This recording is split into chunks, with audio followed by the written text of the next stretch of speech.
Hello students, very good morning. Welcome to LTX classes. అందరికీ LTX క్లాసెస్కి స్వాగతం సుస్వాగతం. వాస్కోడిగమ యూసఫ్ వెంకటేశ్వరరావు ప్రశాంతి నాని అందరికీ very very good morning. Okay, so let's kick start today's editorial. So before that, let me talk about our flagship courses. So one is the BOP of all government jobs, which is UPSC. So UPSC lo mana institute nunchi manam andistunna flagship course UPSC GS మరియు Big 5 combo. So దీంట్లో general studies prelims combines వచ్చేస్తుంది, ఇది GS కిందకు వస్తుంది. అలాగే Big 5 కాంబోలో NCERT foundation, current affairs, CSAT, prelims test series and mains answer writing. So మొత్తం 6 కోర్సులు కలిపి 65,000 ఉంటాయి ఎంఆర్పి తీసుకుంటే, ఇంకా ఎక్కువ ఉంటుంది. సో దానిపైన ఫ్లాట్ 20,000 డిస్కౌంట్తో మీకు 45,000కి లైఫ్ టైం వ్యాలిడిటీతో. Okay, you are getting this with life time validity. 15th November లోపు ఎవరైతే జాయిన్ అవుతారో వాళ్ళకి ఈ ఆఫర్ వర్తిస్తుంది, తర్వాత పనిచేయదు. అండ్ ఇంట్రెస్ట్ ఉన్న వాళ్ళు మీరు చేయాల్సింది ఈ నెంబర్కి, ఇక్కడ కనిపిస్తున్న నెంబర్కి కాంటాక్ట్ చేసి మీరు వివరాలు తెలుసుకోవాలి. And another great news for bank aspirants. మన ఛానల్ ఫాలో అయ్యే వాళ్ళు బ్యాంక్ ఆస్పిరెంట్స్, ఎస్ఎస్సి ఆస్పిరెంట్స్ కూడా ఉన్నారు. So banking and SSC aspirants కోసం కూడా కోర్సెస్ లాంచ్ చేస్తున్నాం. So first bank infinity, it again comes with live plus recorded. Whenever you use the word infinity, it means it comes with lifetime validity. So lifetime validity తో వస్తున్న course ఇది. So ఇందులో speciality ఏంటంటే, జనరల్గా అందరూ అన్ని institutes bank classes చేస్తాయి, but LTX classes ఏ పద్ధతిలో చేయబోతోంది అనేది మీరు ఒకసారి గమనించాలి. ఇక్కడ నేను ఆలోచించి ఒక బ్యాంక్ ఆస్పిరెంట్ పాయింట్ ఆఫ్ వ్యూలో ఆలోచించి వాళ్ళు ఎక్కడ సఫర్ అవుతున్నారో చూసి ఈ ప్రోగ్రామ్ డిజైన్ చేయడం జరిగింది. సో ప్రతి ఇన్స్టిట్యూట్ ప్రిలిమ్స్కి రోజు క్లాస్ పెడుతుంది, బట్ మనం మెయిన్స్కి కూడా రోజు క్లాసెస్ పెడతాం. ఎందుకంటే మెయిన్స్ ప్రిపరేషన్ ప్రిలిమ్స్ అయిన తర్వాతే మొదలు పెడతానంటే కుదరదు. సో డే 1 నుంచి అట్లీస్ట్ మీరు బేసిక్స్ వచ్చిన మరుసటి రోజు నుంచి ప్రిలిమ్స్ టెస్ట్ సిరీస్ ఎప్పుడైతే రాయడం మొదలెడతారో ప్యారలల్గా రోజు మెయిన్స్ ప్రాక్టీస్ చేయాలి. సో మెయిన్స్ క్లాసెస్ అనేవి ఖచ్చితంగా ప్రతిరోజు ఉంటాయి. అలాగే ప్రతిరోజు మీకు టెస్ట్ విత్ ఎక్స్ప్లెనేషన్ మ్యాండేటరీ. అప్పటికి ఏ ఎగ్జామ్ అయితే దగ్గరలో ఉందో, లెట్స్ ఎస్బీఐ క్లర్క్ ప్రిలిమ్స్ దగ్గరలో ఉందనుకోండి, సో దానికి సంబంధించి mock test and mock test explanation so faculty explain చేస్తారు లైవ్లోనే, ఏ రోజు ఆ రోజు అయిపోతుంది. And daily special editorial session, this is LTX speciality. ఇది ఏ ఇన్స్టిట్యూట్లో కూడా మీకు దొరకదు, దొరికినా అక్కడ సురేష్ సార్ ఉండరు. సో నేనే స్వయంగా ప్రతిరోజు ఆ రోజు వచ్చిన హిందూ పేపర్ ఎడిటోరియల్ మీద రీడింగ్ కాంప్రహెన్షన్ వస్తే ఎట్లా చేయాలి, పారాజంబల్ వస్తే ఎట్లా చేయాలి, దాని వొకాబులరీ ఏంటి, ఇట్లా రకరకాల ఆస్పెక్ట్స్ ఎగ్జామ్ పాయింట్ ఆఫ్ వ్యూలో మనం డిస్కస్ చేస్తాం. సో శాంపుల్కి ఈరోజు నేను రీడింగ్ కాంప్రహెన్షన్, వొకాబులరీ డిస్కస్ చేస్తాను. సో ఈ మంత్ అంతా కూడా నేను చేస్తూ ఉంటాను, మీరు అబ్జర్వ్ చేయండి. రేపు పొద్దున్న December 1st నుంచి that is how you will have it in the class రూమ్లో లైవ్లో నేను చేస్తాను. సో దాన్ని మీరు యూటిలైజ్ చేసుకోవచ్చు. అండ్ ప్రతి టాపిక్ అవగానే టాపిక్ వైజ్ క్విజ్ ఉంటుంది, అండ్ ఆ టాపిక్ పీడిఎఫ్ కూడా అప్లోడ్ చేస్తాం. సో లెట్స్ ఏ పర్సంటేజెస్ అయిపోయింది అనుకోండి, పర్సంటేజెస్ పైన క్విజ్ ఉంటుంది, పర్సంటేజెస్ పైన పీడిఎఫ్ కూడా మనం అప్లోడ్ చేయడం అనేది జరుగుతుంది. అయితే ఇదంతా ఎంత ఫీజుకి సార్? అతి తక్కువ ఫీజు, కేవలం 15,000 రూపాయలకే లైఫ్ టైం వ్యాలిడిటీ. అది మర్చిపోవద్దు. మనం జాబ్ వచ్చేంత వరకు కూడా మీకు కోర్స్ యాక్సెస్ అనేది ఉంటుంది. సార్ ఆన్లైన్లో 5,000కి 500కి 200కి ఇస్తారు. The quality is different. మనం ఇచ్చేది life time validity, daily mains classes, daily paper explanations, మళ్ళీ వాటి రికార్డింగ్స్ మీకు ఉంటాయి. చాలా ఇన్స్టిట్యూట్స్ పేపర్ ఎక్స్ప్లెనేషన్లు ఆఫ్లైన్లో చేస్తాయి, ఆన్లైన్లో ఇవ్వవు. మనం పేపర్ ఎక్స్ప్లెనేషన్ కూడా ఆన్లైన్లో చేస్తాము, ఆ రికార్డింగ్ కూడా మీకు ఉంటుంది. మీరు ఎన్నిసార్లు అయినా వినడానికి నేను అలౌ చేస్తాను. So this is the beauty of LTX classes. Bank aspirants ఎవరైనా ఉంటే ఈ అవకాశాన్ని వినియోగించుకోండి. Tell your friends not to miss this. ఇది పొరపాటును కూడా మిస్ అవ్వద్దు అని మీ ఫ్రెండ్స్కి చెప్పండి. And one more thing, so చాలామంది స్టూడెంట్స్ ఉంటారు, సార్ మేము ఆల్రెడీ బ్యాంక్ ఎగ్జామ్కి ఎప్పటి నుంచో కోచింగ్లో ఉన్నాము, మాకు అసలు ప్రిలిమ్స్ అనేది సమస్య కాదు, మెయిన్స్ ఒకటే ఇబ్బంది పడుతున్నాము అని కొందరు ఉంటారు. అట్లాంటి వాళ్ళ కోసం డెడికేటెడ్గా I'm launching Saphalya batch. So ఈ సాఫల్య అనేది exclusive bank mains program. So దీంట్లో మీకు బేసిక్ క్లాసెస్ మరి చెప్పం, మీకు వచ్చు అనే కదా మీరు కూడా ఫీల్ అవుతున్నారు, కాబట్టి మీకు బేసిక్ క్లాసెస్ ఉండవు. సో డైలీ మెయిన్స్ క్లాసెస్ ఉంటాయి, ఎడిటోరియల్ ఉంటుంది, ఎందుకంటే ప్రతి ఒక్కరు ఇంగ్లీష్లో వీక్గానే ఉంటున్నారు కాబట్టి ఎడిటోరియల్ సెషన్కి యాక్సెస్ ఉంటుంది. ప్రతిరోజు టెస్ట్ విత్ ఎక్స్ప్లెనేషన్కి యాక్సెస్ ఉంటుంది. టాపిక్ వైజ్ ప్రాక్టీస్ క్విజెస్కి మీకు యాక్సెస్ ఉంటుంది. The best part here is you will save around 5,000 rupees. అక్కడ మనకి 15 అయితే ఇక్కడ మీకు 10,000కి వస్తుంది లైఫ్ టైం వ్యాలిడిటీ. ఫౌండేషన్ నుంచి కావాలనుకున్న వాళ్ళు ఇందాక చెప్పిన బ్యాంక్ ఇన్ఫినిటీకి రండి. మాకు ఫౌండేషన్ నుంచి అక్కర్లేదు, మెయిన్స్ ఒకటే ఇబ్బంది పడుతున్నాం అనుకునే వాళ్ళు దేనికి రండి. అండ్ నేను కరెంట్ అఫైర్స్ గురించి మెన్షన్ చేయలేదు. We have dedicated special focus on current affairs. మా సివిల్స్ ఫ్యాకల్టీతో మీకు బ్యాంక్ ఎగ్జామ్కి పెరిగిన హయ్యర్ లెవెల్లో కరెంట్ అఫైర్స్ క్లాసెస్ కూడా డైలీ చెప్పించడం జరుగుతుంది. 30th నవంబర్ లోపు ప్లాన్ చేసుకోండి, మనీ అరేంజ్ చేసుకోండి. 1st డిసెంబర్ నుంచి చేతకు కొడేద్దాం, ఉద్యోగాలు పరిగెత్తుకుంటూ వచ్చేలాగా చేద్దాం. సో మీరు కాంటాక్ట్ చేసిందల్లా ఈ నెంబర్కి. సో ఎడిటోరియల్లోకి వచ్చేద్దామమ్మా. ఇది ఓ ఓ ఓ ఓ ఓ వెయిట్, ఒకదాని బదులు ఇంకొక ఎడిటోరియల్ వచ్చేసింది.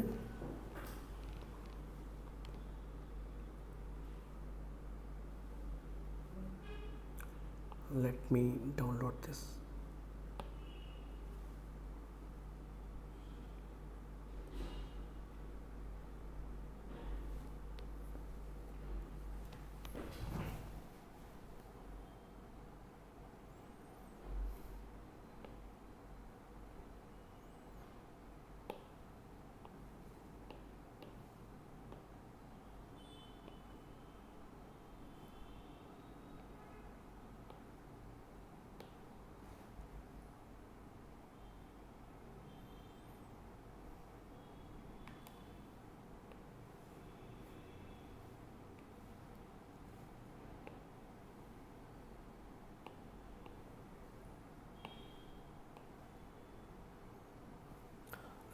సో ఇది ఇవాల్టి ఎడిటోరియల్, జాగ్రత్తగా వినండి. So I will have enhanced focus on vocabulary and grammar పైన కూడా ఫోకస్ చేస్తాను. రేపటి సెషన్ నుంచి మీకు గ్రామర్ పాయింట్ ఆఫ్ వ్యూలో కూడా దీన్ని అనలైజ్ చేయడం మొదలు పెడతాను, జాగ్రత్తగా చూడండి. So revenue repercussions. రిపర్కషన్స్ అంటే ఏంటి? కాన్సిక్వెన్సెస్, పర్యవసానాలు అని అర్థం. సో రెవెన్యూ రిపర్కషన్స్ అంటే అర్థం ఏంటి? రెవెన్యూలో అప్స్ అండ్ డౌన్స్ వల్ల వచ్చే కాన్సిక్వెన్సెస్, పర్యవసానాలు. అంటే మనం తీసుకున్న ఒక యాక్షన్ వల్ల జరిగే గుడ్ ఆర్ బ్యాడ్ థింగ్స్ అని అర్థం. జనరల్గా రిపర్కషన్ అనేది నెగిటివ్ కాంటెక్స్లో ఎక్కువగా వాడతారు, బట్ దేనికైనా వాడచ్చు, కాన్సిక్వెన్సెస్ అంటాం. Festive season GST receipts hold a critical signal for growth. So festive సీజన్లో వచ్చే జిఎస్టీ రిసీప్ట్స్ అనేవి గ్రోత్ పరంగా మనకి ఒక క్రిటికల్ సిగ్నల్, అంటే ఎకనామిక్ గ్రోత్ బాగుంటుందా బాగోదా అనే విషయంలో క్లియర్గా ఎస్టాబ్లిష్ చేసే ఒక క్రిటికల్ సిగ్నల్గా మనం చెప్పొచ్చు. ఫెస్టివ్ సీజన్ అంటే ఏంటి? అక్టోబరు ఈ సీజన్, అంటే దసరా దివాళీ సీజన్ అనేది మనకి ఇండియాలో ఫెస్టివ్ సీజన్గా భావిస్తారు. ఆ టైంలో మనకి జిఎస్టీ కలెక్షన్స్ ఎలా వస్తున్నాయి అనే దాన్ని బట్టి మనకి గ్రోత్ ఎలా ఉండబోతోంది అనే దానికి ఒక సిగ్నల్గా దాన్ని భావించవచ్చు. ఎందుకంటే కన్జ్యూమర్స్ జనరల్గా ఎక్కువగా స్పెండ్ చేసేది ఈ ఫెస్టివ్ సీజన్లో. ఈ సీజన్లో సరిగ్గా స్పెండ్ చేయలేదంటే ఓకే, మేబీ అంతగా గ్రోత్ ఉండదేమో అన్న ఫీలింగ్ మనకి రావచ్చు, ఇండికేషన్ మనం తీసుకోవచ్చు. Goods and services tax revenue trends have been considerably wobbly this financial year. So GST revenue trends అనేవి ఎలా ఉన్నాయి? షేక్ అవుతున్నాయి. వాబ్లీ అంటే అర్థం ఏంటి? స్టడీగా లేకపోవడం, అన్స్టడీ, కొంచెం అప్స్ డౌన్స్ ఉండడము, షేక్ అవ్వడం అనే మీనింగ్లో తీసుకోవచ్చు. ఈ ఆర్థిక సంవత్సరంలో GST collections, GST revenue trends అనేవి వాబ్లీగా ఉన్నాయి, షేకింగ్గా ఉన్నాయి. Even as 3 of its 7 months so far have recorded among the highest collections from the indirect tax. అయితే ఈ సంవత్సరంలో, ఈ ఆర్థిక సంవత్సరంలో ఉన్న 7 నెలల్లో 3 నెలల్లో రికార్డు కలెక్షన్స్ వచ్చాయి. అయినప్పటికీ what we lack is steadiness or consistency అనేది లేదు. ఒక నెల పెరిగితే ఇంకో నెల తగ్గేటట్టుగా కన్సిస్టెంట్ ట్రాక్ రికార్డ్ అయితే ఈ సంవత్సరం మన జిఎస్టీ కలెక్షన్స్ మెయింటైన్ చేయలేదు అనేది గుర్తుపెట్టుకోండి. అయితే ఒక్కసారి మనం కొంచెం తెలుసుకోవాల్సిన ఇంకొక పదం, జిఎస్టీ అంటే ఏంటో కూడా చాలామంది తెలియని స్టూడెంట్స్ కోసం ఇంకొకసారి basics of what is GST అన్నీ ఎక్కువ చెప్పను, లైట్గా మీకు బ్యాక్గ్రౌండ్ ఇస్తాను. గుడ్స్ అండ్ సర్వీసెస్ ట్యాక్స్ అంటాం. సో ఈ గుడ్స్ అండ్ సర్వీసెస్ ట్యాక్స్ అనేది ఒక ఇండైరెక్ట్ ట్యాక్స్. అంటే మనం డైరెక్ట్గా గవర్నమెంట్కి కట్టం. ఎవరైతే వస్తువుని యూజ్ చేస్తున్నాడో వాడు డైరెక్ట్గా గవర్నమెంట్కి కట్టాడు. మరి ఎవరికి కడతాడు? షాప్ కీపర్కి, రిటైలర్కి, హోల్సేలర్కి, వాళ్ళకి మనం పే చేసినప్పుడు ఆ ట్యాక్స్ అమౌంట్ వీళ్ళు గవర్నమెంట్కి కడతారు. ఇప్పుడు ఇన్కమ్ ట్యాక్స్ అనుకోండి, ఎవరైతే సంపాదిస్తున్నారో వాళ్ళే డైరెక్ట్గా కడతారు. కార్పొరేట్ ట్యాక్స్ అనుకోండి, ఎవరైతే ప్రాఫిట్స్ వస్తున్నాయో కంపెనీస్కి వాళ్ళే డైరెక్ట్గా కడతారు, గవర్నమెంట్కి కట్టేస్తాం. కానీ ఇప్పుడు మనకి ఈ వస్తువులు, ఉప్పులు, పప్పులు ఇవన్నీ కొనేటప్పుడు కూడా మనం ట్యాక్స్ కడుతున్నాం, కానీ అది డైరెక్ట్గా మన అకౌంట్ నుంచి గవర్నమెంట్కి వెళ్ళట్లేదు, రిటైలర్కి వెళ్తుంది. రిటైలర్ దాన్ని రిటైలర్, హోల్సేలర్ ఆ సెగ్మెంట్ నుంచి అది జమ అనేది వెళ్తుంది పైకని గుర్తుపెట్టుకోవాలి. So GST is an indirect tax. It is not a direct tax because it is charged on goods and services. ఇది మన ప్రాఫిట్ పైన, ఇన్కమ్ పైన వేసే ట్యాక్స్ కాదు, మనం వాడే వస్తువులు మరియు సేవల మీద వేసే పన్ను. దాని పేరే గుడ్స్ అండ్ సర్వీసెస్ ట్యాక్స్, వస్తువులు మరియు సేవల పన్ను అని అంటాం. ఓకే, సో ఈ జిఎస్టీలో ప్రధానంగా మనం 2 రకాల కలెక్షన్స్ మనం చూస్తాం, సిజిఎస్టీ అండ్ ఐజిఎస్టీ అని చెప్పేసి మనం చూస్తూ ఉంటాం. SGST, CGST, SGST, IGST. ఇది మీరు ఎలా అర్థం చేసుకోవాలంటే, లెట్స్ సే ఇదొక స్టేట్ అనుకోండి, ఒక స్టేట్లో మ్యానుఫ్యాక్చరింగ్ జరిగింది, ఇంకొక స్టేట్లో దాని యొక్క కన్జంప్షన్ జరిగింది అనుకోండి. లెట్స్ సే ఏపీలో ఒక వస్తువు మ్యానుఫ్యాక్చర్ అయింది, అది తెలంగాణలో కన్జంప్షన్ అయింది అనుకోండి. సో అలాంటప్పుడు అంటే ఒక స్టేట్లో మ్యానుఫ్యాక్చరింగ్ జరిగి ఇంకో స్టేట్లో కన్జంప్షన్ జరిగితే అప్పుడు వేసే ట్యాక్స్ ఐజిఎస్టీ, ఇంటిగ్రేటెడ్ జిఎస్టీ అంటాం. అలా కాకుండా ఆంధ్రాలోనే మ్యానుఫ్యాక్చరింగ్ జరిగి ఆంధ్రాలోనే కన్జంప్షన్ అయిందనుకోండి, అప్పుడు వేసే ట్యాక్స్ సిజిఎస్టీ ప్లస్ ఎస్జిఎస్టీ. ఇందులో ఇది సి అంటే సెంట్రల్ జిఎస్టీ, ఎస్ అంటే స్టేట్ జిఎస్టీ అంటాం. ఇది ఇంటిగ్రేటెడ్ జిఎస్టీ. అందులో ఇప్పుడు లెట్స్ సే ఇది 18% ట్యాక్స్ అనుకుంటే 9% సిజిఎస్టీ కింద, 9% ఎస్జిఎస్టీ కిందకి వస్తుంది. మీరు ఎప్పుడైనా సరే హోటల్కి వెళ్ళి బిల్లు తీసుకున్నారంటే, రోడ్ సైడ్ హోటల్ కాకుండా ఏదైనా రెగ్యులర్ హోటల్కి వెళ్ళి మీరు బిల్లు తీసుకుంటే అందులో ట్యాక్స్ మీకు కనిపిస్తుంది, 9% సిజిఎస్టీ, 9% ఎస్జిఎస్టీ అని కనిపిస్తుంది. 18% స్ప్లిట్ అవుతుంది అనమాట. అలాగా అదే ఐజిఎస్టీ అయిందనుకోండి, మొత్తం గవర్నమెంట్కి, సెంట్రల్ గవర్నమెంట్కి ఫస్ట్ వెళ్ళిపోతుంది. అక్కడ నుంచి they will share it with the consuming state. ఇది ఈ క్వశ్చన్ అడుగుతారు ఎగ్జామ్స్లో. ఐజిఎస్టీ కలెక్ట్ చేసేటప్పుడు మొత్తం సెంట్రల్ గవర్నమెంట్కి వెళ్ళాక అది ఏ స్టేట్కి అందులో షేర్ ఇస్తారు? మ్యానుఫ్యాక్చరింగ్ జరిగిన స్టేట్గా, కన్జంప్షన్ జరిగిన స్టేట్కి? అంటే ఆన్సర్ ఏంటి? కన్జంప్షన్ జరిగిన స్టేట్కి. ఎందుకంటే GST is a destination based tax అంటాం. ఎక్కడైతే వస్తువు కన్జ్యూమ్ అవుతుందో అక్కడే ట్యాక్స్, ఆ స్టేట్కి ట్యాక్స్ అనేది వెళ్తుంది. లేదా సెంటర్కి ఆబ్వియస్గా ఎప్పుడు వెళ్తుంటుంది అండ్ ఆ స్టేట్కి వెళ్తుంది అని చెప్పి అంటాం. అయితే మీకు ఒక డౌట్ రావాలి, సార్ మనం ఏదైనా వస్తువు ఎక్స్పోర్ట్ చేసాం అనుకోండి, ఇండియాలో వస్తువు తయారు చేసాము, ఎక్స్పోర్ట్ చేస్తున్నామంటే అర్థం ఏంటి? లెట్స్ సింగపూర్కి ఎక్స్పోర్ట్ చేసాం అనుకోండి. సింగపూర్కి ఎక్స్పోర్ట్ చేస్తే మరి కన్జంప్షన్ ఎక్కడ అవుతున్నట్టు? సింగపూర్లో అవుతున్నట్టు. సార్ మీరు చెప్పిన లాజిక్ ప్రకారం ఎక్కడ కన్జ్యూమ్ అయితే అక్కడ ట్యాక్స్ కలెక్ట్ చేయాలంటున్నారు కదా, వాళ్ళకి ట్యాక్స్ ఇవ్వాలంటున్నారు కదా, మరి వాట్ అబౌట్ సింగపూర్ అనేది మన జ్యూరిస్డిక్షన్ కాదు కదా, అంటే మనం అక్కడ ట్యాక్స్ కలెక్ట్ చేసేసి సింగపూర్ గవర్నమెంట్కి ఇస్తామా అని మీరు అడగచ్చు. The answer is no. అందుకే గవర్నమెంట్ ఏం చేసిందంటే ఎక్స్పోర్ట్స్ పైన no GST. Exports are zero rated because they are not consumed in India. Consumption ఎక్కడ జరిగితే అక్కడ మాత్రమే ట్యాక్స్. What about imports? మరి విదేశాల్లో తయారైన వస్తువు ఇండియాకి వచ్చింది, కన్జంప్షన్ ఇండియాలో జరుగుతుంది కాబట్టి ఇంపోర్ట్స్ పైన జిఎస్టీ పడుతుంది. అంటే ఇంపోర్ట్ డ్యూటీ, జిఎస్టీ ఒకటేనంటే కాదు. Import duty is different, GST is different. Import duty అంటే దిగుమతి సుంకం పడుతుంది ఒక పక్క, ప్లస్ జిఎస్టీ కూడా పడుతుంది. ఎందుకంటే consumption is happening in India. అందుకే మీరు జిఎస్టీ కలెక్షన్స్ తీసుకున్నప్పుడు 2 రకాలు మాట్లాడతారు. ఒకటి జిఎస్టీ కలెక్షన్స్ ఫ్రమ్ ఇంపోర్ట్స్ నుంచి వస్తున్న GST collections from imports and GST collections from domestic transactions. ఇండియాలో జరిగే ట్రాన్సాక్షన్స్ నుంచి జిఎస్టీ వస్తుంది, ఇంపోర్ట్స్ మీద కూడా జిఎస్టీ అనేది వస్తుంది అని మీరు మైండ్లో పెట్టుకోండి. అండ్ ఎక్స్పోర్ట్స్ పైన no GST, they are zero rated అంటాం. ఎక్స్పోర్ట్స్ ఆర్ జీరో రేటెడ్ అని చెప్పేసి అంటాం. So basic some interesting important concepts, జనరల్గా మనకు అవసరమయ్యే కాన్సెప్ట్స్ అని ఒకసారి క్విక్ రివిజన్ లాగా మీకు చేసేసాను. ఆల్రెడీ ఇండియన్ ఎకానమీ చదివేసిన వాళ్ళకి ఇవన్నీ తెలిసే ఉంటాయి, చదివినా తెలియని వాళ్ళు కూడా ఉంటారు. సో అందుకోసం అందరికీ ఒకసారి చెప్తున్నాను. అండ్ బ్యాంక్ ఆస్పిరెంట్స్కి కూడా ఇలాంటి కాన్సెప్చువల్ క్వశ్చన్స్ అడుగుతున్నారు. So it is better you learn them. మీకు బ్యాంకింగ్ అవేర్నెస్లో కూడా ఇది ఉపయోగపడుతుంది. ఓకే, దెన్ చూడండి. While the year start with a bang అంటే అర్థం ఏంటి? To begin something on a great success. Okay, to begin something. Let's ఒక కొత్తగా థియేటర్ ఓపెన్ చేశారు. థియేటర్ ఓపెన్ చేసినప్పుడు ఫస్ట్ మూవీ ఓకే మన రాజమౌళి మూవీ పడింది దానికి, ఇంకా 2,000 కోట్లు కలెక్ట్ చేశారు. సో థియేటర్ ఓపెన్ చేసిన ఫస్ట్ మూవీ రాజమౌళితో పడింది, 2,000 కోట్లు కలెక్షన్ అయిందంటే you can say the theatre started with a bang అంటాం. Okay, start with a bang అంటే సూపర్బ్గా, గట్టిగా స్టార్ట్ చేశారు అని అర్థం అనమాట.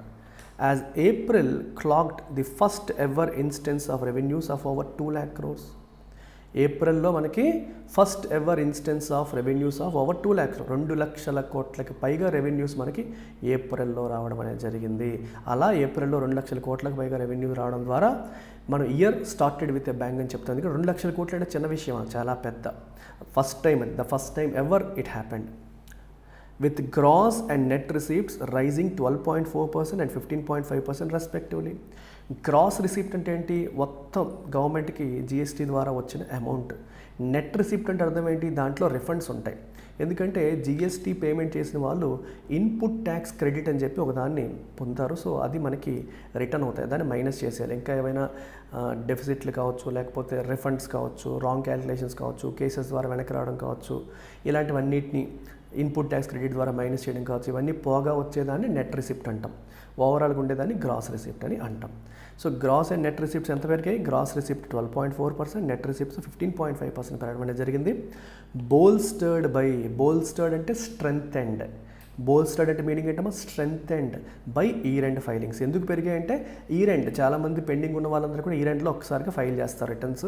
సో అన్నీ ఆ రోజు 31st మార్చి కల్లా అయిపోవాలి అన్నట్టు పెట్టుకుంటారు. కాబట్టి ఆ లాస్ట్లో కలెక్షన్స్ అనేవి పెరుగుతాయి. అందుకే ఇప్పుడు ఏప్రిల్ కలెక్షన్స్. సార్ మరి మార్చ్ 31st అంటున్నారు, మళ్ళీ ఏప్రిల్ అంటున్నారు. మార్చ్లో జరిగిన ట్రాన్సాక్షన్స్కి కలెక్షన్స్ అన్నీ ఏప్రిల్లో జరుగుతాయి. ఓకేనా? ఏప్రిల్లో పేమెంట్స్ అనేవి జరుగుతాయి. So about March you have to make payment in April అనమాట.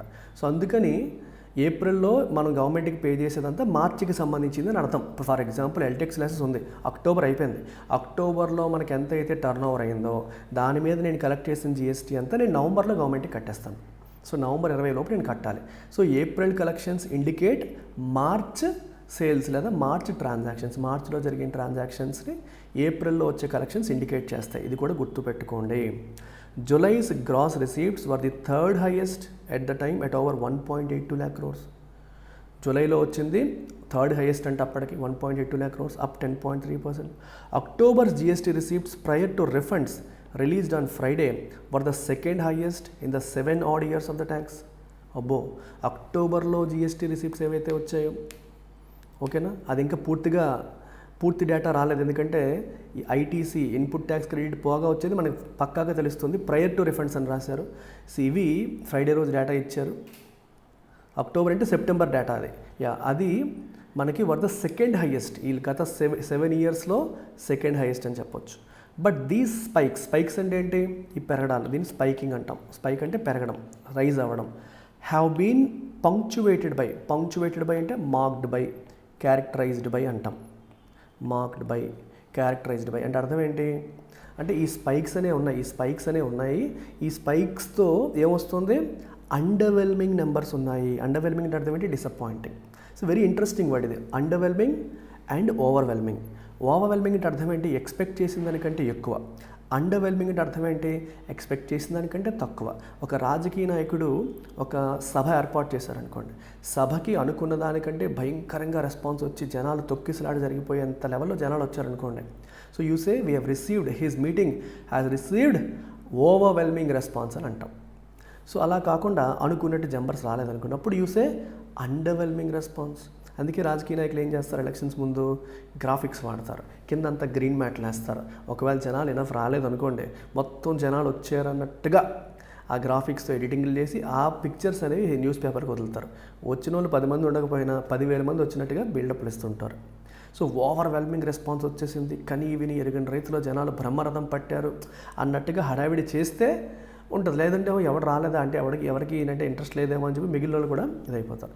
అండర్వెల్మింగ్ అంటే అర్థం ఏంటి? అనుకున్న దానికంటే బాగా తక్కువ, నీరసం అయిపోయినట్టు. ఓకే, సినిమా రిలీజ్ చేశారు, మొదటి రోజు 100 కోట్లు అవుతుంది అనుకున్నారు, కానీ 50 కోట్లు అయింది. సో ఆ సినిమా రేంజ్కి 50 కోట్లు అనేది అండర్వెల్మింగ్ నెంబర్స్ అన్నట్టు. సో స్పైక్స్ ఉన్నాయి కానీ అనుకున్నంత నెంబర్స్, ఒక చోట స్పైక్స్ కనిపిస్తున్నాయి, ఇంకో చోట అండర్వెల్మింగ్ నెంబర్స్ కూడా ఉన్నాయని అర్థం. 7 నెలలు అయిపోయింది, 3 నెలలు మంచి స్పైక్స్ ఉన్నాయి, మిగిలిన నెలలో బాగా లెస్ దాన్ ఎక్స్పెక్టెడ్ రెవెన్యూస్ మనకి కనిపిస్తున్నాయి. Growth in gross revenues had hit a 3-year low of 7.3% in June. Gross రెవెన్యూస్లో గ్రోత్ అనేది జూన్లో తీసుకుంటే మీరు 7.3%కి పడిపోయింది. And worsened to a 40-month low of 6.5% in సెప్టెంబర్లో 6.5%కి పడిపోయింది గ్రోత్. చూసారా, కొన్ని నెలలేమో చితక్ కొట్టేస్తున్నాయి, కొన్ని నెలలేమో బాగా వెనకబడిపోతుంది. అంటే ఒక సిస్టమేటిక్గా పద్ధతిగా లేదు అనేది మనకి ఇక్కడ కనిపిస్తోంది. ఓకే, కనిపిస్తోంది. I hope it's clear. October's revenues before adjusting refunds to taxpayers break a 2-month streak of sequential dips. అక్టోబర్లో మనకు వస్తున్న రెవెన్యూస్ ఏవైతే ఉన్నాయో ఇవి 2-month స్ట్రీక్ అంటే ఏంటి, వరుసగా జరిగేదాన్ని స్ట్రీక్ అంటాం. India is an A losing streak in test matches. వరుసగా 3 మ్యాచ్లు న్యూజిలాండ్ చేతిలో ఓడిపోయింది. గత 40 సంవత్సరాల్లో 40 years ఆఫ్ ఇండియన్ టెస్ట్ హిస్టరీలో ఇది worst situation. Okay, so it was అనే లూజింగ్ స్ట్రీక్ అంటే వరుసగా ఓడుతోంది, లేదా అనే విన్నింగ్ స్ట్రీక్ అంటే వరుసగా గెలుస్తోంది అంటాం. సో ఇక్కడ స్ట్రీక్ ఆఫ్ సీక్వెన్షియల్ డిప్స్ అంటే ప్రతి నెల కూడా అంతకు ముందు నెలతో పోస్తే తగ్గిపోతుంది. సీక్వెన్షియల్ అంటే మంత్ ఆన్ మంత్, గుర్తుపెట్టుకోండి. When ever you use this word sequential అంటే గత నెలతో పోలిస్తే. మరి లాస్ట్ ఇయర్తో పోలిస్తే ఏమంటారు సార్, ఇయర్ ఆన్ ఇయర్ అంటాం. లాస్ట్ ఇయర్లో సేమ్ మంత్తో పోలిస్తే ఇయర్ ఆన్ ఇయర్ అంటాము. ఇదే సంవత్సరం గత నెలతో పోలిస్తే సీక్వెన్షియల్ అంటాం, డిప్ అనమాట. దాన్ని ఆ స్ట్రీక్ని బ్రేక్ చేసింది with year on year growth recovering to 8.9%. అక్టోబర్లో మళ్ళీ year on year growth recover అయింది, 8.9%కి పెరిగింది. Net revenues grew at a slower 7.9%. Net revenues gross కంటే కొంచెం తక్కువ పెరిగాయి, but doubled from September's 3.9% uptick. సెప్టెంబర్లో కేవలం 3.9% మాత్రమే పెరిగింది. సో దాంతో పోల్చుకుంటే ఇప్పుడు ఇది డబుల్ అయిందని చెప్పొచ్చు.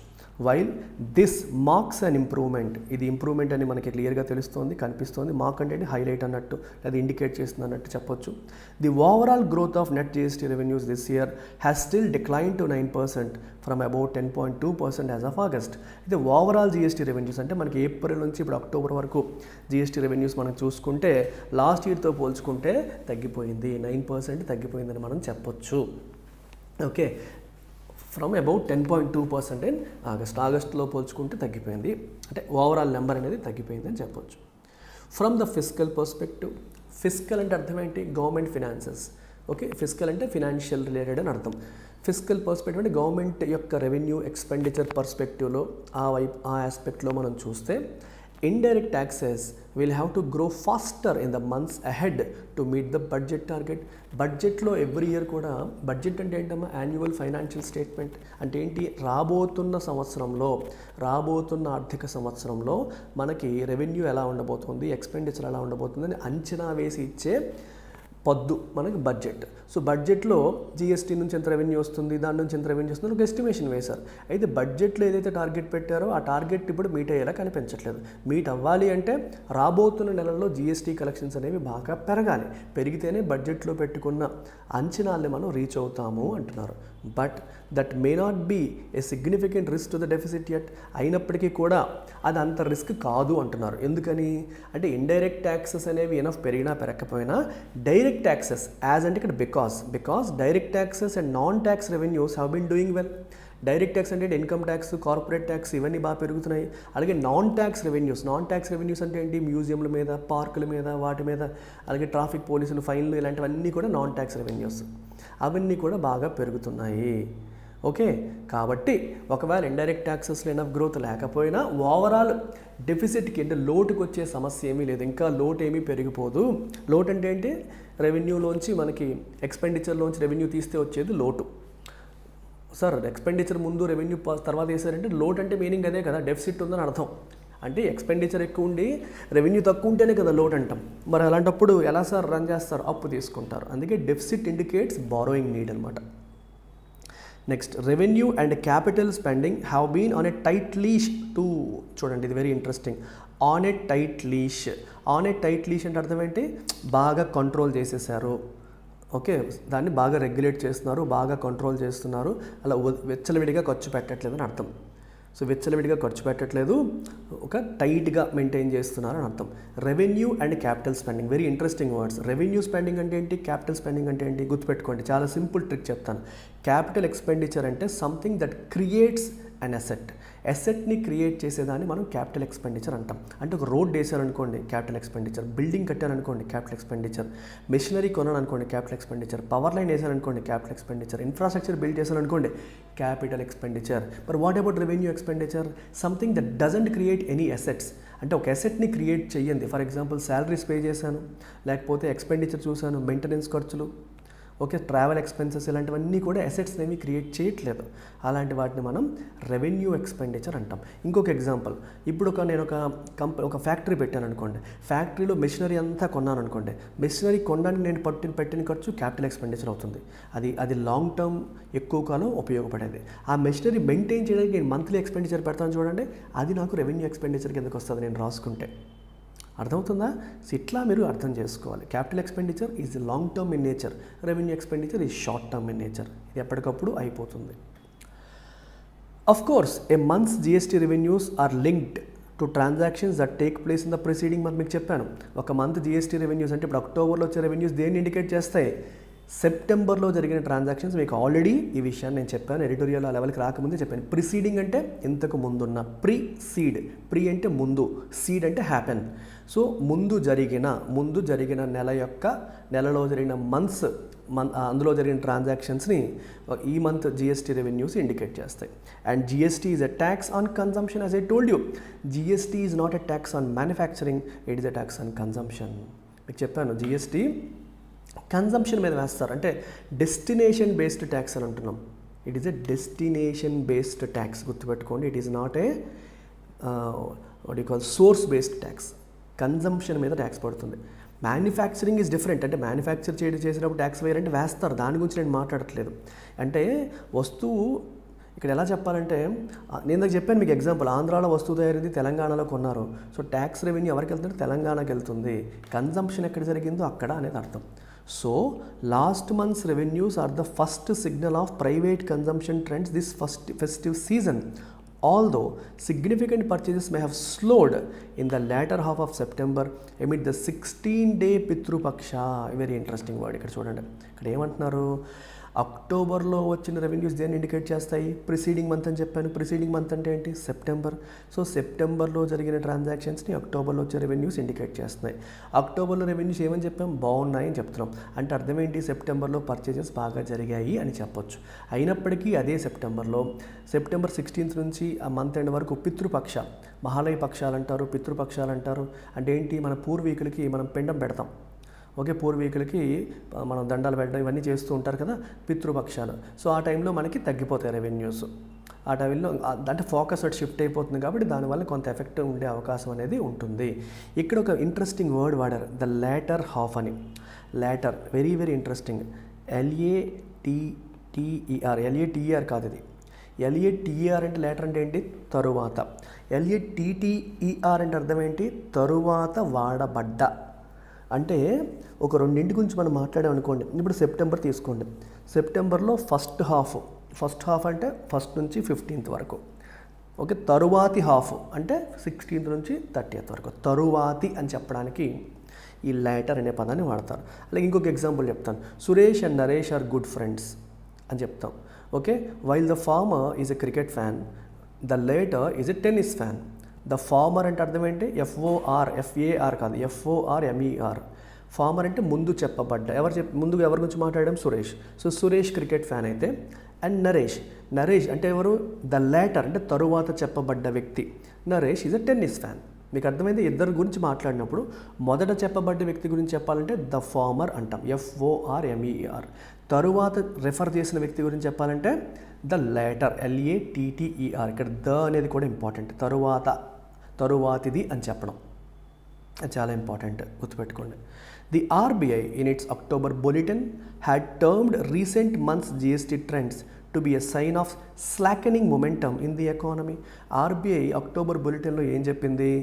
ఓకే, రీసెంట్ మంత్స్లో ఉన్న జిఎస్టీ ట్రెండ్స్ ఏవైతే ఉన్నాయో వాటిని టు బీ ఎ సైన్ అంటే ఏంటి? సిగ్నల్, సూచన of slackening momentum in the economy. ఎకానమీలో మొమెంటమ్ స్లాకెన్ అవుతుంది. స్లాకెన్ అంటే తగ్గిపోతుంది. ఎకానమీలో మొమెంటమ్ తగ్గిపోతుంది అనేదాన్ని ఈ జిఎస్టీ ట్రెండ్స్ అనేవి ఇండికేట్ చేస్తున్నాయి అంటున్నారు. But pinned it's hopes on improved festive demand and consumer sentiment. అయినప్పటికీ కూడా తన హోప్స్ పెట్టుకుంది. పిన్ అంటే ఏంటి? ఫిక్స్. పిన్ చేయడం అంటాను చూడండి, ఫిక్స్ చేయడం. హోప్స్ దేని మీద పెట్టుకుందంట? Improved festive demand and consumer sentiment. Festive demand September తర్వాత ఇంకా పెరుగుతుంది అండ్ కన్జ్యూమర్ సెంటిమెంట్ కూడా పాజిటివ్గా ఉంటుంది. అక్టోబర్లో పెచ్చగా కొంటారు జనాలు అనే దాని మీద ఆర్బీఐ హోప్స్ పెట్టుకుని ఎకానమీలో ఉన్న స్లాకనింగ్ మొమెంటం అంటే తగ్గిపోతున్న మొమెంటం మళ్ళీ పికప్ అవుతుంది అని ఆర్బీఐ ఎక్స్పెక్ట్ చేస్తుంది.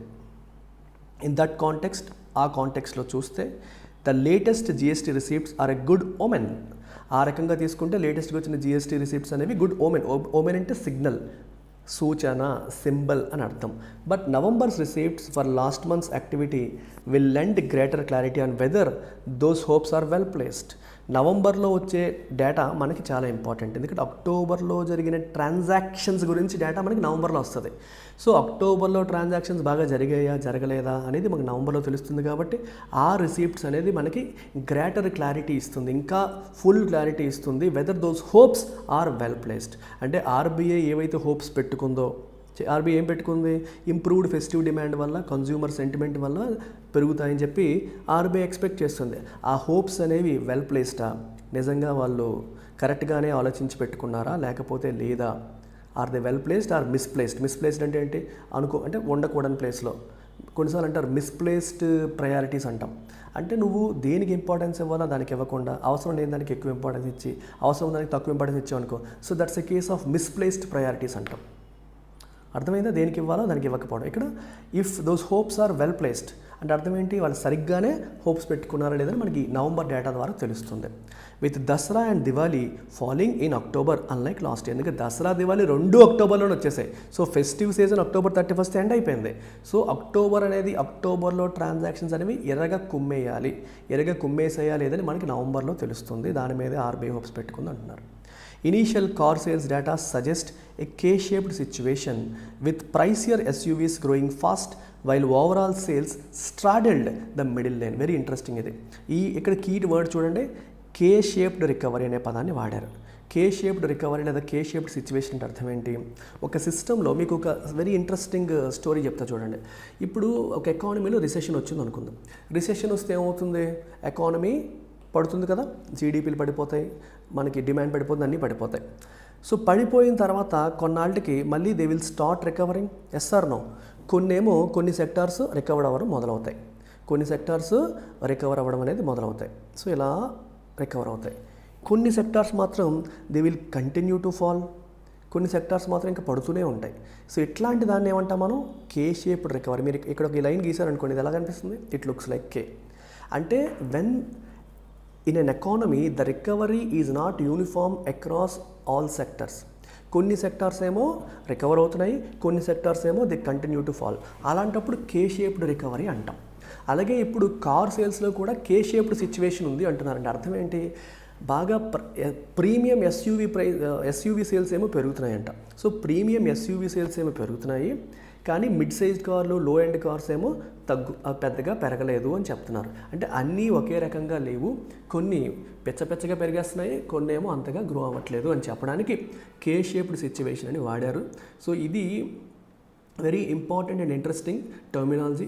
ఎగ్జామ్లో యూపీఎస్సీ వాళ్ళకి కావచ్చు, ఇండియన్ ఎకానమీ సబ్జెక్ట్ ఎవరెవరికి అవసరం ఉందో గ్రూప్ 2 వాళ్ళకి అందరికీ కూడా ఇంపార్టెంట్ టర్మ్. ఇలాంటివి వస్తాయి, న్యూస్లో ఉండే వాటిపైన ఎగ్జామ్లో క్వశ్చన్స్ అడుగుతారు, అది గుర్తుపెట్టుకోండి. అండ్ ఓవరాల్ సేల్స్ ఏం చెప్పారు ఇక్కడ? Straddled the middle lane. Straddle the middle lane అంటే అర్థం ఏంటి? Somewhere in the middle. అంటే బాగా పెరిగిపోవడమో కాదు, బాగా తగ్గిపోవడమో కాదు, మధ్యలో వెళ్తున్నాయి. ఓవరాల్ సేల్స్ ఏమో మధ్యలో ఉన్నాయి. అంటే ఇప్పుడు చూడండి, ఇక్కడ ఏం చెప్తున్నారు? కొన్ని ఏమో పడుతున్నాయి, కొన్ని ఏమో పెడుతున్నాయి, యావరేజ్గా తీసుకుంటే మధ్యలో ఉంది అన్నట్టు అర్థం. స్ట్రాడిల్ అంటే ఆ మధ్యలో స్టక్ అయ్యాయి, ఆ మధ్యలో ఉన్నాయని. మీకు వొకాబులరీ సెపరేట్గా నేను పీడిఎఫ్ చేశాను, మీకు చూపిస్తాను. ప్రతిరోజు ఇకపై మనం డీటెయిల్డ్గా ఇన్డెప్త్గా కొట్టేద్దాం. హౌవెవర్ దిస్ ప్లేస్ అవుట్ అంటే అర్థం ఏంటి? ఇది ఎలా ప్లేఅవుట్ అయినా. ప్లేఅవుట్ అంటే అర్థం ఏంటి? To happen. Okay, if something plays out అంటే to happen in real life. So రియాలిటీలో అది ఎలా ప్లేఅవుట్ అయినా సరే, అంటే అది ఎలా జరిగినా సరే, however it may happen, the GST council that meets soon, త్వరలో కలవబోతున్న GST council. So GST council is a constitutional body, గుర్తుపెట్టుకోండి. ఇది ఎన్నవ కాన్స్టిట్యూషనల్ అమెండ్మెంట్ ద్వారా వచ్చిందనేది మీరు కామెంట్స్లో పెట్టాలి. ఇది ఒక కాన్స్టిట్యూషనల్ బాడీ అంటే అర్థం ఏంటి, రాజ్యాంగ సవరణ చేసి రాజ్యాంగంలోనే దీని గురించి ఎంట్రీ పెట్టారు కాబట్టి దీన్ని కాన్స్టిట్యూషనల్ బాడీ అంటాం. So this constitutional body is headed by the finance minister of the central finance minister దాన్ని హెడ్ చేస్తారు.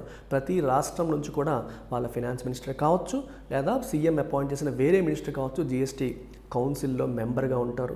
వెయిటేజ్ తీసుకుంటే ఓటింగ్లో 1/3 ఓటింగ్ రైట్స్ అన్నీ సెంటర్కి ఉంటాయి, స్టేట్స్ అన్నీ కలిపి 2/3 ఉంటాయి అండ్ ఓవరాల్గా డెసిషన్స్ అలా తీసుకుంటారు. సో 90% సెంటర్ ఏమనుకుందో అదే జరుగుతుంది.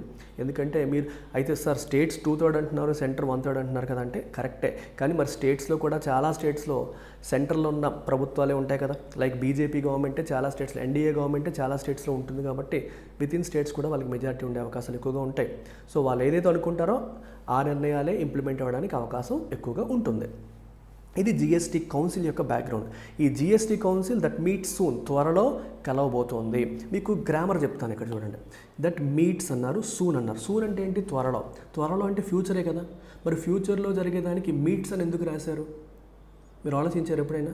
సరే ఇది ఫ్యూచర్లో జరుగుతుంది కదా, ఫ్యూచర్ అంటే దట్ విల్ మీట్ అని రాయాలి కదా, మరి మీట్స్ అని ఎందుకు రాశారంటే if something is a scheduled event, ఫ్యూచర్లో జరిగినప్పటికీ అది షెడ్యూల్డ్ ఈవెంట్ అనుకోండి, అంటే షెడ్యూల్ అయిపోయింది, పలానా రోజు జరుగుతుందని షెడ్యూల్ అయింది అనుకోండి, అలాంటప్పుడు ప్రెజెంట్ సింపుల్ ప్రెజెంట్ టెన్సే వాడతారు.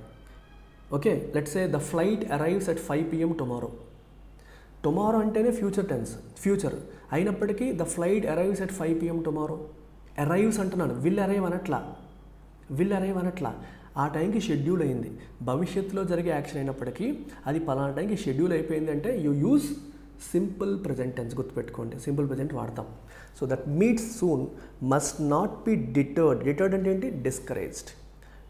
డిటర్ అంటే అర్థం ఏంటి, to discourage someone from doing something, అంటే ఒకళ్ళు ఒక పని చేయకుండా వాళ్ళని డిస్కరేజ్ చేయడం, ఆపడం. డిటర్కి ఆపోజిట్ ఎంకరేజ్, ఇన్సెంటివైజ్ అనేది వాళ్ళ పని చేసేలాగా ఎంకరేజ్ చేయడం, ఇన్సెంటివైజ్ చేయడం అయితే, ఆ పని చేయకుండా డిస్కరేజ్ చేయడం deter. Must not be deterred from what, expediting. Expedite అంటే speed up. If you are expediting something, what are you doing, you are speeding it up. దాని యొక్క స్పీడ్ని పెంచడాన్ని ఎక్స్పీడైట్ అంటాం. దేన్ని ఎక్స్పీడైట్ చేయకుండా, so expediting what, rate rationalisation exercise. Very interesting ఈ word చూడండి, రేషనలైజేషన్ అంటే అర్థం ఏంటి అంటే ఏదన్నా ఒక ప్రాసెస్ని లేదా ఏదన్నా ఒక సిచ్యువేషన్ని మోర్ ఎఫిషియెంట్ చేయడం, ఒక సిచ్యువేషన్ని మోర్ ఎఫిషియెంట్గా చేసే ప్రక్రియని మనం రేషనలైజేషన్ అంటాం. మీకు ఒక బెస్ట్ ఎగ్జాంపుల్ చెప్తాను, నేను చాలాసార్లు వింటుంటాను, స్కూల్ టీచర్లకి రేషనలైజేషన్లో మా స్కూల్లో పోస్ట్ పోయింది అంటారు. రేషనలైజేషన్లో పోవడం అంటే అర్థం ఏంటి అంటే మన రాష్ట్రంలో ఉన్న స్కూల్స్ అన్నిటినీ ఒకసారి అనాలిసిస్ చేసి, కొన్ని స్కూల్స్ అసలు స్ట్రెంతే లేదు, ఒక 10 మంది కూడా లేని స్కూల్లో 3 టీచర్లు ఉన్నారు, వేస్ట్ కదా గవర్నమెంట్ పాయింట్ ఆఫ్ వ్యూలో. ఇంకో స్కూల్లో 300 మంది ఉన్నారు, టీచర్లు తక్కువ ఉన్నారు. అప్పుడు ఏం చేస్తారు, తక్కువ స్ట్రెంత్ ఉండి ఎక్కువ టీచర్లు ఉన్న స్కూల్లో ఆ టీచర్ని పీకేసి ఎక్కువ స్ట్రెంత్ ఉండి తక్కువ టీచర్లు ఉన్న స్కూల్లో పెడతారు. సో దీనివల్ల సిస్టమ్ మోర్ ఎఫిషియెంట్గా మారుతుంది. దీన్నే రేషనలైజేషన్ అంటాం. అలా చాలా ప్రక్రియలకి మీ రేషనలైజేషన్ అనే పదాన్ని వాడవచ్చు. సిమిలర్గా ఇప్పుడు ఇదే కాంటెక్స్లో వాడారంటే కొన్ని ఐటమ్స్కి ఏమో మరీ ఎక్కువ ట్యాక్స్లు పెట్టేస్తున్నారు, కొన్ని ఐటమ్స్కి ఏమో మరీ తక్కువ ట్యాక్స్లు ఉన్నాయి. సో అలా కాకుండా ఈ ట్యాక్స్ సిస్టమ్ని ఎఫిషియెంట్గా చేసి నిత్యావసరాలు లాంటి వాటికి తక్కువ పెట్టి అంత ఈ లగ్జరీ ఐటమ్స్ లాంటి వాటికి ఎక్కువ పెట్టడం ద్వారా రేట్ రేషనలైజేషన్ అనేది చేయొచ్చు. ఆ రేట్ రేషనలైజేషన్ ఎక్సర్సైజ్ అనేది ఆపకూడదు. ప్లస్ రెండోది, మనకి టూ మెనీ రేట్స్ ఉన్నాయి, 5%, 10%, 12%, 18%, 28%.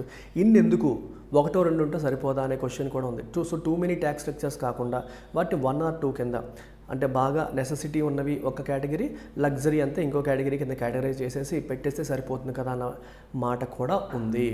సో రేట్ రేషనలైజేషన్ ఎక్సర్సైజ్ అయితే ఉందో అది ఎక్స్పీడైట్ చేయాలి, అంటే స్పీడప్ చేయాలి. అది స్పీడప్ చేయకుండా వాళ్ళని ఆపకూడదు. మస్ట్ నాట్ బీ డిటర్డ్, అంటే డిటర్ అంటే అర్థం ఏంటి, discourage. Must not be discouraged అంటే వాళ్ళని అది చేయకుండా ఆపకూడదు, వాళ్ళు చేసేలా చేయాలి అని అర్థం.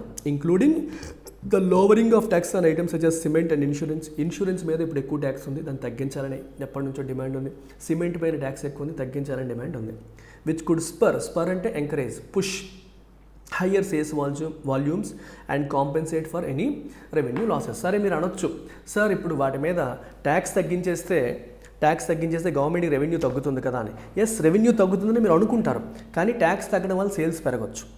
వాటి యొక్క ప్రైస్ తగ్గి సేల్స్ పెరగచ్చు. సో సేల్స్ పెరగడం వల్ల ఎక్కువ ట్యాక్స్ కలెక్షన్ జరిగి దాన్ని అది కాంపెన్సేట్ చేసే అవకాశం ఉంటుంది. సో దీనివల్ల వచ్చే లాస్ ఏదైతే ఉందో, ట్యాక్స్ తగ్గించడం వల్ల వచ్చే లాస్ని ఎక్కువ సేల్స్ అనేది కాంపెన్సేట్ చేసే అవకాశం అనేది ఉంది. I hope it's clear to all of you. So నేను మీకు I tried adding some grammar part, more vocabulary, UPSC లేదా మీకు సబ్జెక్ట్ రిలేటెడ్ వొకాబులరీ కూడా ఎక్కడా వదలకుండా చెప్పాను. సో జాగ్రత్తగా మీకు అర్థమైతే నేర్చేసుకోండి. అండ్ వీలైనంత మందికి మీరు దీన్ని స్ప్రెడ్ చేయాల్సిన అవసరం ఉంది. If you feel this is the best editorial analysis in Telugu states, please let me know. Please let me know, because I always want to be the best. I don't want to be second best to any other person or any other faculty. This has to be the best. There should be no second thought. ఇది best కాదు అనిపిస్తే నేను I will make it better. ఇంకా ఇంకా ఇంకా ఇంకా improve చేయడానికి నేను ట్రై చేస్తాను. I'm not going to compromise on the quality or the level of teaching or the level of depth I get into. Okay, so UPSC aspirants కోసం నేను పర్సనల్గా రన్ చేస్తున్న అల్టిమేట్ ఫ్లాగ్షిప్ మెంటర్షిప్ ప్రోగ్రామ్ ఇది. ఇందులో మీకు నాతో స్వయంగా daily మాట్లాడే మెంటర్షిప్ ఆప్షన్ ఉంది. అలాగే daily answer writing static and dynamic రెండింటికి మీకు యాక్సెస్ ఉంటుంది. And then you also have prelims test series కూడా యాక్సెస్ ఉంటుంది. ఇది 55,000 రూపాయల ప్రోగ్రామ్ మీకు కేవలం 35,000కి లైఫ్ టైం వ్యాలిడిటీతో మనం అందించడం అనేది జరుగుతుంది. సో మీరు యూపీఎస్సీ క్రాక్ చేసేంత వరకు కూడా దీనికి యాక్సెస్ అనేది ఉంటుంది. Don't miss this. ఈ నెంబర్ కాల్ చేయండి, వివరాలు తెలుసుకోండి, మీరు నాతో ఒకసారి మాట్లాడండి. ఓకే, సో ఇప్పుడు దీనికి సంబంధించి బ్యాంక్ ఎగ్జామ్ పర్స్పెక్టివ్లో లెట్స్ డిస్కస్. ఎడిటోరియల్ కూడా మీకు ఇందులో పెట్టాను. బ్యాంక్ ఎగ్జామ్ పర్స్పెక్టివ్లో మీరు ఒకసారి చూస్తే, so before that let me remind you, కొత్త బ్యాచెస్ 1 డిసెంబర్ నుంచి బ్యాంక్ ఎగ్జామ్ ఆస్పిరెంట్స్ కోసం స్టార్ట్ చేస్తున్నాము. ది మోస్ట్ కాంప్రహెన్సివ్ మేనర్లో మీరు వచ్చారంటే జాబ్ కొట్టే వెళ్ళాలి. ఎవరైతే మేము కోచింగ్ అనేది just for the sake of కాదు, ఏదో చెప్పారు కాబట్టి ఇంట్లో చెప్పారు కాబట్టి కోచింగ్ తీసుకుంటున్నాం అనుకునే వాళ్ళు రావద్దు. నేను జాబ్ కొడతాను, మీరు చెప్పండి నేను కొడతాను, మీరు చెప్పింది చెప్పినట్టు నేను ఫాలో అవుతాను, నన్ను జాబ్ కొట్టేలా చేయండి సార్ అంటే మీరు వచ్చేయండి. Because 90% of bank aspirants are weak in English and I am strong in English. ఇక్కడ ఇంగ్లీష్ క్లాసెస్ నేను స్వయంగా డీల్ చేస్తాను, మిమ్మల్ని ఇంప్రూవ్ చేసే బాధ్యత నాది. నేను ఇంతకుముందు యూపీఎస్సీలో ఫుల్ ఫ్లెజ్డ్గా మనం దిగకముందు బ్యాంక్ క్లాసెస్ చెప్పేటప్పుడు 2 మార్కులు 3 మార్కులు వచ్చే స్టూడెంట్స్ చాలామంది 20 మార్కులు పైకి తెచ్చుకునే సిచ్యువేషన్కి మారారు. తర్వాత నాకు టైం కుదరగా నేను ఆపేశాను. సో ఇప్పుడు ఫుల్ ఫ్లెజ్డ్గా 1 డిసెంబర్ నుంచి మళ్ళీ బ్యాంక్ స్టూడెంట్స్ కోసం I'm going to put my soul and heart and soul పెట్టి నేను పనిచేస్తాను. అలాగే క్వాంటిటీ రీజనింగ్ కూడా అల్టిమేట్ ఫ్యాకల్టీని తీసుకుంటున్నాం. అందరూ కూడా సూపర్బ్ టీచింగ్తో మిమ్మల్ని ఇంప్రెస్ చేస్తారు, మిమ్మల్ని ఇంప్రూవ్ చేస్తారు. It's not about impressing, it is more about improving you. ఇది ఎలా జరుగుతుంది? డైలీ ప్రిలిమ్స్ క్లాసెస్ ఉంటాయి, డైలీ మెయిన్స్ క్లాసెస్ కూడా ఉంటాయి, అలాగే daily test and explanations, special editorial sessions. ఇప్పుడు మీకు ఎలా ఉంటుందో జస్ట్ ఒక శాంపుల్ ఇస్తాను. Topic wise quizzes and PDFs కూడా మనం అందిస్తాం. ఇక్కడ పీడిఎఫ్స్ రాయలేదు. అండ్ ఇక్కడ ఇంకొక పాయింట్ రాయలేదు, కరెంట్ అఫైర్స్ కూడా మనకి రెగ్యులర్గా క్లాసెస్ అనేవి ఉంటాయి. ఎకానమీకి సంబంధించినవన్నీ నేను హ్యాండిల్ చేస్తాను. మరి ఇప్పుడు దీనికి సంబంధించి మీరు ఎవరికి కాల్ చేయాలి? ఈ నెంబర్కి కాల్ చేయాలి, లేదా యాప్ డౌన్లోడ్ చేసుకోవాలి. ఒక్కసారి వొకాబులరీ లిస్ట్ మరొకసారి రివిజన్ చేసేద్దాం. ఎడిటోరియల్ నుంచి వచ్చింది. ఫస్ట్ ఏంటి, మనం ఈ వర్డ్ చూసాం కదా, గుర్తుందా? వాబ్లీ. వాబ్లీ అంటే ఏంటమ్మా? It's an adjective. Okay, unsteady or fluctuating. Uncertain, unsteady, fluctuate అవుతుంది, స్టేబుల్గా లేదు అని అర్థం. GST revenue trends have been considerably wobbly. Trends అనేది నౌన్. ట్రెండ్స్ అనేది ఏంటి? నౌన్ కదా. సో ఈ నౌన్స్, ఈ ట్రెండ్స్ ఎలా ఉన్నాయి? They are వాబ్లీ. సో చాలామంది ఇక్కడ LY ఉంది కాబట్టి ఈ వాబ్లీ అనేది యాడ్ వర్బ్ అని రాసేస్తారు. చాలా జాగ్రత్తగా ఆలోచించాలి. యాడ్ వర్బ్ అంటే అర్థం ఏంటి? Something that modifies a verb or another adjective or another adverb. ఒక వర్బ్ని కానీ యాడ్జెక్టివ్ని కానీ యాడ్ వర్బ్ని కానీ మోడిఫై చేసేదాన్ని యాడ్ వర్బ్ అంటాం. ఈ వాబ్లీ అనేది ఓకే దేని మోడిఫై చేస్తుంది? ఇక్కడ ట్రెండ్స్ని. ట్రెండ్స్ ఎలా ఉన్నాయి? వాబ్లీగా ఉన్నాయి. ట్రెండ్స్ ఎలా ఉన్నాయి? వాబ్లీగా ఉన్నాయి. మరి ఈ వాబ్లీని మోడిఫై చేస్తున్న వర్డ్ కన్సిడరబుల్లీ. మరి కన్సిడరబుల్లీ ఏంటి? ఇది యాడ్ వర్బ్. వాబ్లీ అనేది యాడ్జెక్టివ్ కదా. ఇది ఎందుకు adjective? Because it is modifying a noun called trend. Trend అనే నౌన్ అది మోడిఫై చేస్తుంది కాబట్టి అది యాడ్జెక్టివ్ అయింది. ఎటువంటి వాబ్లీ? కన్సిడరబుల్లీ వాబ్లీ. సో అది కన్సిడరబుల్ అనే వర్డ్ వాబ్లీని మోడిఫై చేస్తుంది కాబట్టి కన్సిడరబుల్ అనేది యాడ్ వర్బ్. అర్థమైందా? ఇది గుర్తుపెట్టుకోండి. అంటే unsteady, fluctuating, uncertain. I'm giving a touch of grammar also. Next word ఏంటి బోల్స్టర్. బోల్స్టర్ అంటే ఏంటి స్ట్రెంగ్తన్, సపోర్ట్. స్ట్రెంగ్తన్ అని అర్థం, సపోర్ట్ చేయడం, స్ట్రెంగ్తన్ చేయడం, బలం పుంజుకునేలా చేయడాన్ని మనం బోల్స్టర్ అంటాం. ఎగ్జాంపుల్ ఆల్రెడీ ఎడిటోరియల్లోంచి చూడండి, జిఎస్టీ రెవెన్యూ వాజ్ బోల్స్టర్డ్ బై ఈ 2 filings.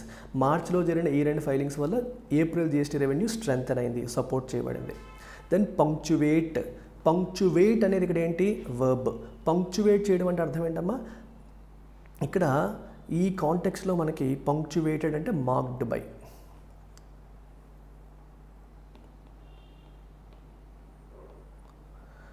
These spikes have been punctuated by, let's say interrupted by. Marked కంటే ఇంటరప్టెడ్ అనే పదం బెటర్గా సూట్ అవుతుంది. అంటే ఇక్కడ ఎలా ఉందంటే ఏప్రిల్లో బాగా ఉందమ్మా, మళ్ళీ మేలో బాగుందమ్మా, జూన్లో బాగాలేదమ్మా, జూలైలో బాగుందమ్మా, తర్వాత బాగాలేదమ్మా, తర్వాత బాగుందమ్మా. ఇప్పుడు ఏమవుతుంది, ఇవి స్పైక్స్. ఈ స్పైక్స్ ఏమవుతున్నాయి, ఇంటరప్ట్ అవుతున్నాయి. వరుసగా స్పైక్స్ అనేవి రాకుండా these spikes have been interrupted by. These spikes have been interrupted by underwhelming numbers. Occurring అంటే జరగడం, అక్కర్ అంటే happens, it occurred, the event occurred today, it happened. Occur అంటే happen, happening at different intervals. అంటే వరుసగా కాకుండా అక్కడ అలా మధ్యలో. ఇక్కడేమో స్పైక్స్ ఉన్నాయి, మధ్యలో ఏమో ఇవి వస్తున్నాయి. Occurring or interrupted at certain points అనే మీనింగ్ మీరు తీసుకోవచ్చు. ఈ కాంటెక్స్లో అది మీనింగ్. దెన్ సీక్వెన్షియల్ అంటే ఏంటి, గత నెలతో పోల్చుకుంటే. Following a logical order or sequence. Sequential అంటే గత నెల, మార్చ్ తర్వాత ఏప్రిల్కి మార్చ్ సీక్వెన్షియల్, మేకి ఏప్రిల్ సీక్వెన్షియల్, మంత్ అనమాట. October's revenues break at 2 month streak చెప్పాను మీకు. స్ట్రీక్ అంటే ఏంటి, వరుసగా జరిగేది. విన్నింగ్ స్ట్రీక్, లూజింగ్ స్ట్రీక్ అంటాం ఆఫ్ సీక్వెన్షియల్. అండర్వెల్మింగ్ అంటే చెప్పాను మీకు meaning. What is the meaning of underwhelming? Underwhelming అంటే ఏంటి, less than impressive or less than expected. మనం ఎక్స్పెక్ట్ చేసిన దానికంటే లెస్ ఇంప్రెసివ్ లేదా లెస్ ఎఫెక్టివ్ దాన్ ఎక్స్పెక్టెడ్. అనుకున్న దానికంటే తక్కువ ఉండడం. ఎగ్జాంపుల్ కూడా మనకి ఇందులోంచి ఇచ్చారు.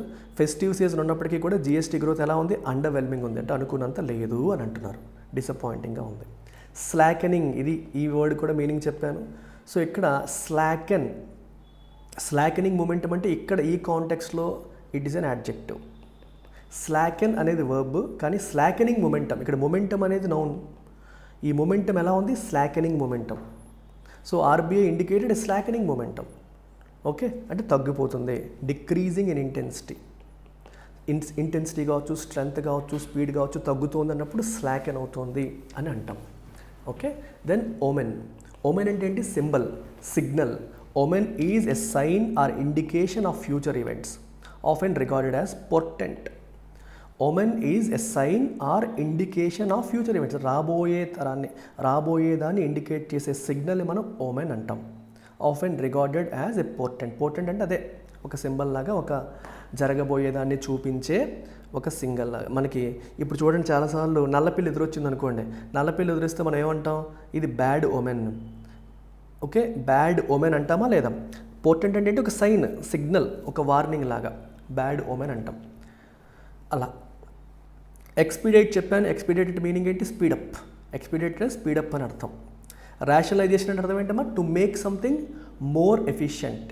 What is the meaning of rationalisation? The process of reorganising or adjusting for efficiency. ఎఫిషియన్సీని ఇంప్రూవ్ చేయడం, సింప్లిఫై చేయడం, కాంప్లెక్సిటీని తగ్గించడం, ఇలాంటి వాటన్నిటికీ మనం రేషనలైజేషన్ అనే పదాన్ని వాడతాం. And finally straddle. స్ట్రాడిల్ అంటే ఏంటి, to exist or occur on both sides of a dividing line or combine elements. అంటే ఇక్కడ మీరు ఎప్పుడైనా సరే తీసుకుంటే కొన్ని అలా ఉన్నాయి, కొన్ని ఎలా ఉన్నాయి. ఇప్పుడు నువ్వు బండి మీద వెళ్తున్నప్పుడు ముందు ఒక డ్రైవ్ చేస్తున్నాడు, వెనకాల ఏం చేస్తాడు, ఇటొక్క కాల్ వేస్తాడు. ఇటొక్క కాల్ వేస్తాడా లేదా? దాన్ని మనం స్ట్రాడ్లింగ్ అంటాం. అటో సైడ్ ఇటో సైడ్, అటువైపు ఇటువైపు వేసి ఉండడం.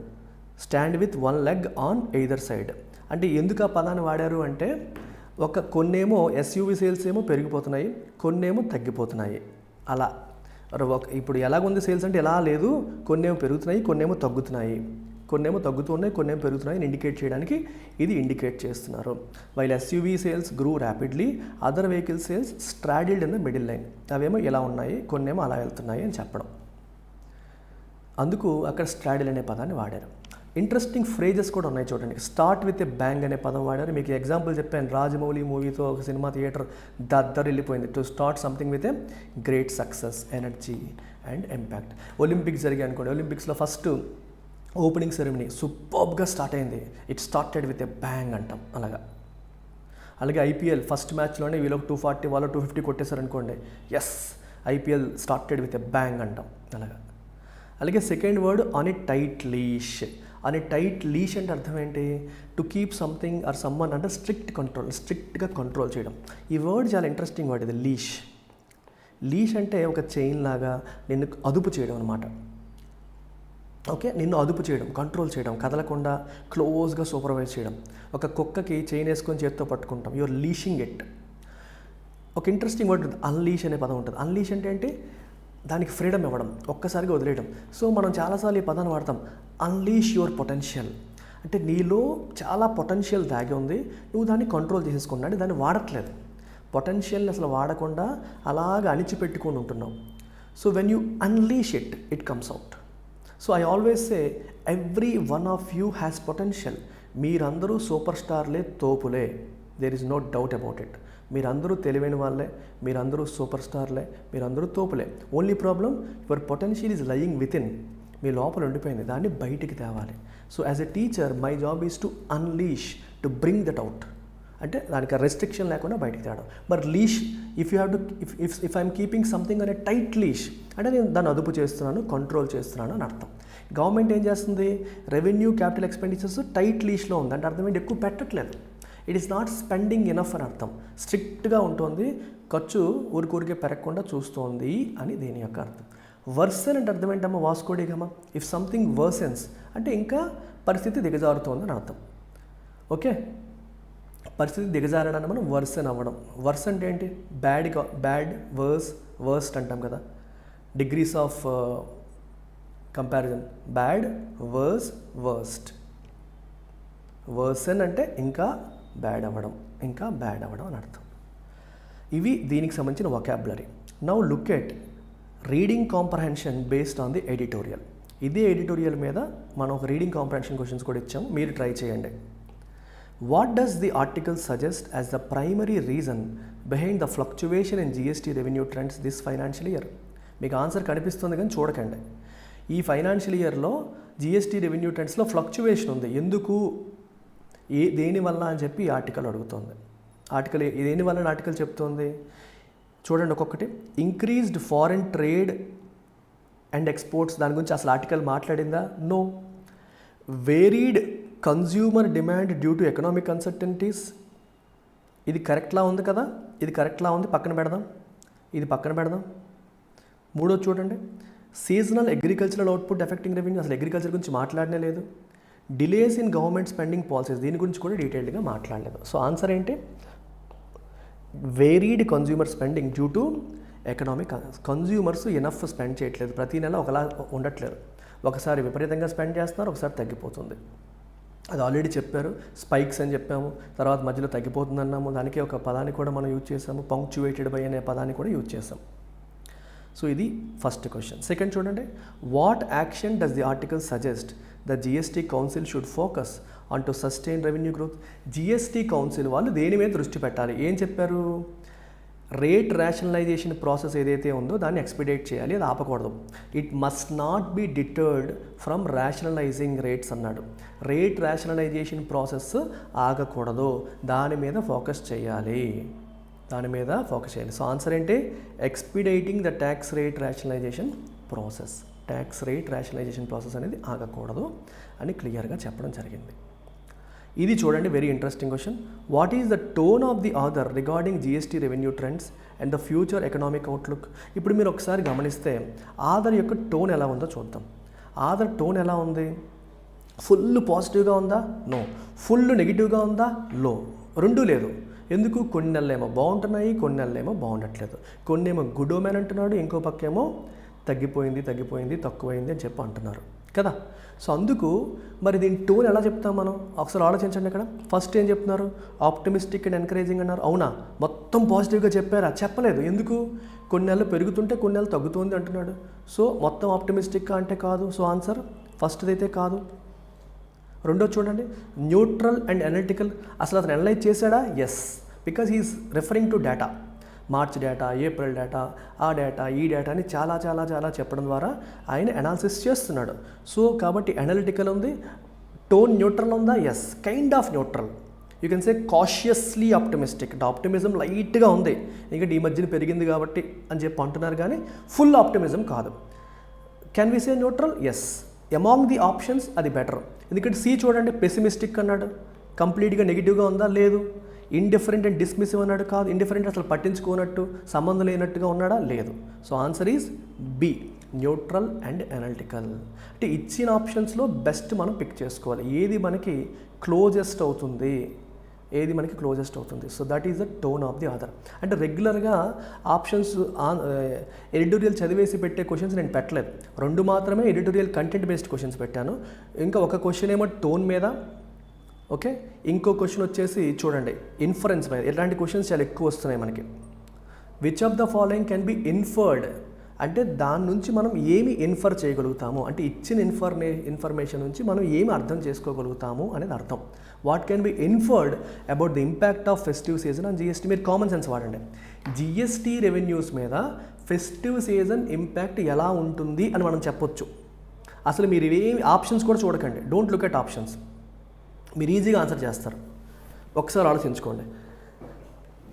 ఆథర్ ఆర్టికల్ ప్రకారం మనం ఆలోచిస్తే జిఎస్టీ రెవెన్యూల మీద ఫెస్టివ్ సీజన్ ఇంపాక్ట్ అనేది ఎక్కువ ఉంటుందా, తక్కువ ఉంటుందా, అసలు ఉండదా? మనం ఇచ్చిన ప్యాసేజ్ నుంచి ఏం ఇన్ఫర్ చేయొచ్చు. Don't even look at the option, మీరు ఆన్సర్ చేయగలరు. చెప్పండి ఆన్సర్ నాకు. Festive season impact GST revenues పైన ఉంటుందా, ఉండదా? Yes or no. మీరు మీ ఇంతవరకు ఎడిటోరియల్ విన్నారు కదా, దాన్ని బట్టి చెప్పండి. చెప్పండి, మీరు చెప్తారు, మీరు చెప్పగలరు. Use your common sense, you will answer it. Use your common sense, you will answer it.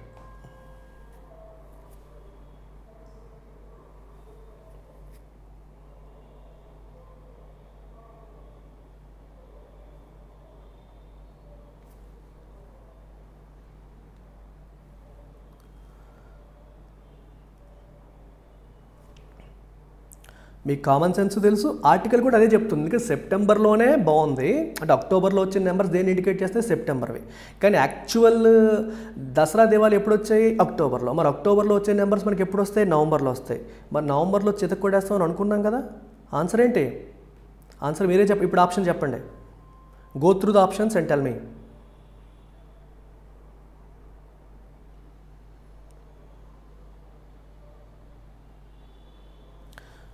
The festive season has no significant impact on GST revenues. Yes, answer is no.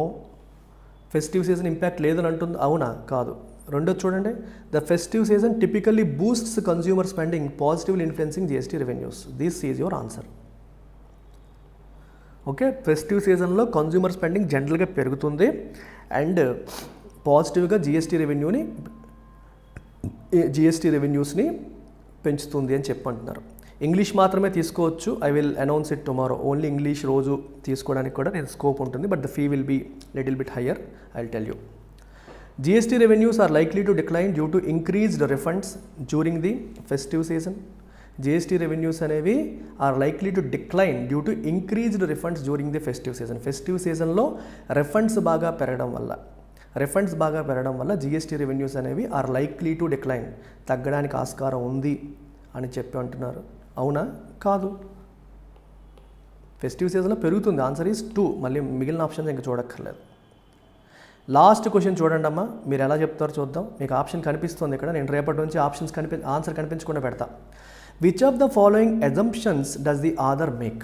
Assumptions based questions కూడా వస్తున్నాయి. About the role of consumer spending on GST revenue trends.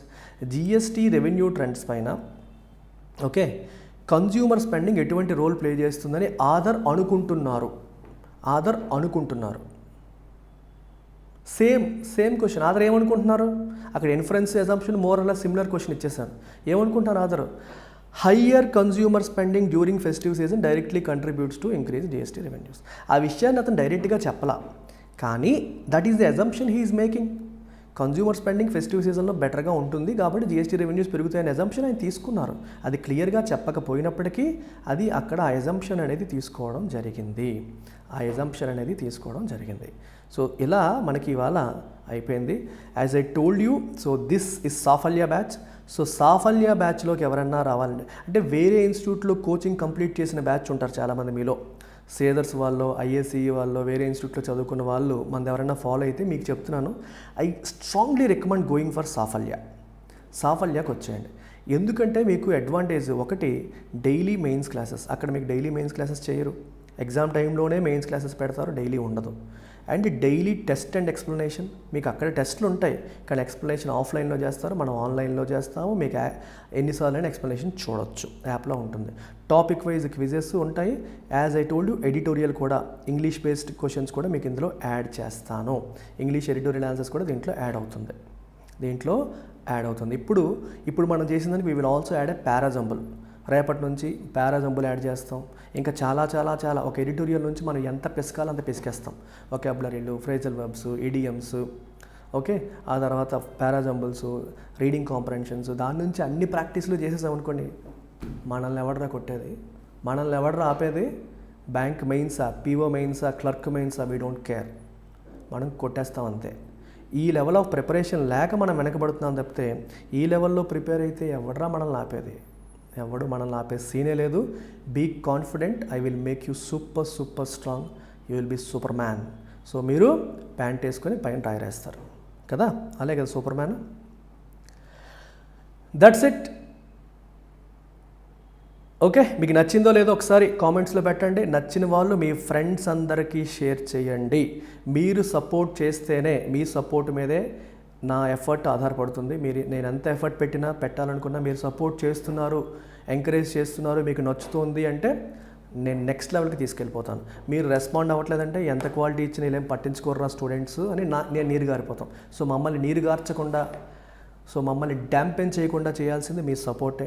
నచ్చితే అలా just సైలెంట్గా చూసి వెళ్ళిపోకుండా ఒక like కొట్టి కింద కామెంట్లో మీకు ఏమనిపించిందని ఎక్స్ప్రెస్ చేసి, మీ వాట్సాప్ స్టేటస్లో వీడియోని పెట్టి, మీ ఫ్రెండ్స్ వాట్సాప్ గ్రూపుల్లో దీన్ని షేర్ చేసి, టెలిగ్రామ్ ఛానల్స్లో షేర్ చేసి నలుగురు బాగుపడేలాగా చేయండి. Okay, take care.